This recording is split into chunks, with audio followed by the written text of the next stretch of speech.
Chapter 5. And they came over unto the other side of the sea, into the country of the Gadarenes.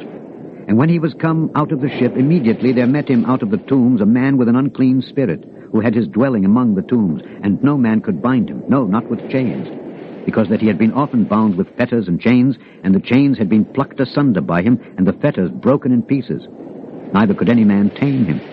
And always, night and day, he was in the mountains and in the tombs, crying and cutting himself with stones. But when he saw Jesus afar off, he ran and worshipped him, and cried with a loud voice and said, What have I to do with thee, Jesus? Thou Son of the Most High God. I adjure thee by God, that thou torment me not. For he said unto him, Come out of the man, thou unclean spirit. And he asked him, What is thy name?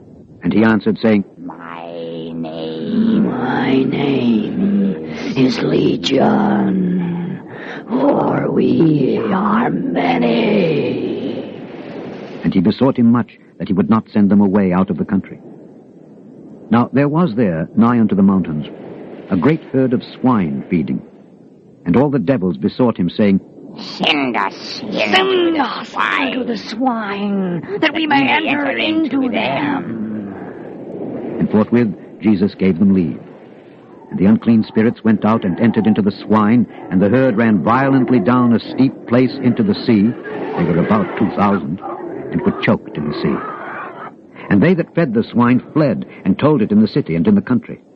And they went out to see what it was that was done. And they come to Jesus, and see him that was possessed with the devil and had the legion, sitting, and clothed, and in his right mind.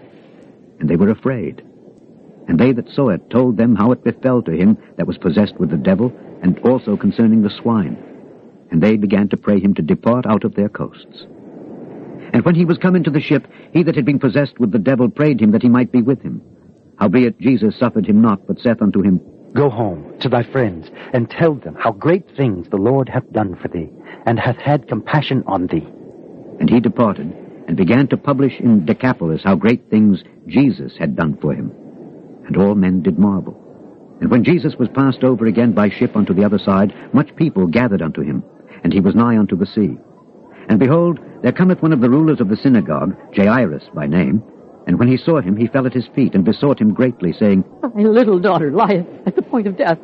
I pray thee, come and lay thy hands on her, that she may be healed, and she shall live. And Jesus went with him, and much people followed him, and thronged him. And a certain woman, which had an issue of blood 12 years, and had suffered many things of many physicians, and had spent all that she had, and was nothing bettered, but rather grew worse, when she had heard of Jesus, came in the press behind, and touched his garment. For she said, If I may touch but his clothes, I shall be whole. And straightway the fountain of her blood was dried up, and she felt in her body that she was healed of that plague. And Jesus, immediately knowing in himself that virtue had gone out of him, turned him about in the press, and said, Who touched my clothes? And his disciples said unto him, Thou seest the multitude thronging thee, and sayest thou, Who touched me? And he looked round about to see her that had done this thing. But the woman, fearing and trembling, knowing what was done in her, came and fell down before him, and told him all the truth. And he said unto her, Daughter, thy faith hath made thee whole. Go in peace, and be whole of thy plague.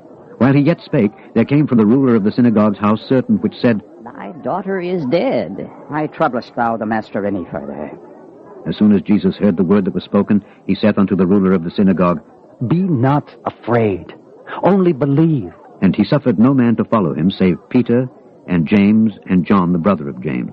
And he cometh to the house of the ruler of the synagogue, and seeth the tumult, and them that wept and wailed greatly. And when he was come in, he saith unto them, Why make ye this ado, and weep? The damsel is not dead, but sleepeth. And they laughed him to scorn.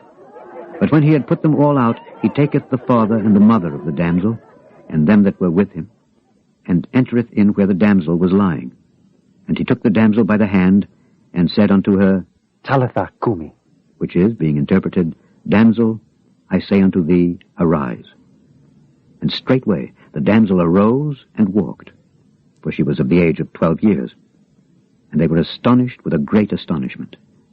And he charged them straitly that no man should know it, and commanded that something should be given her to eat.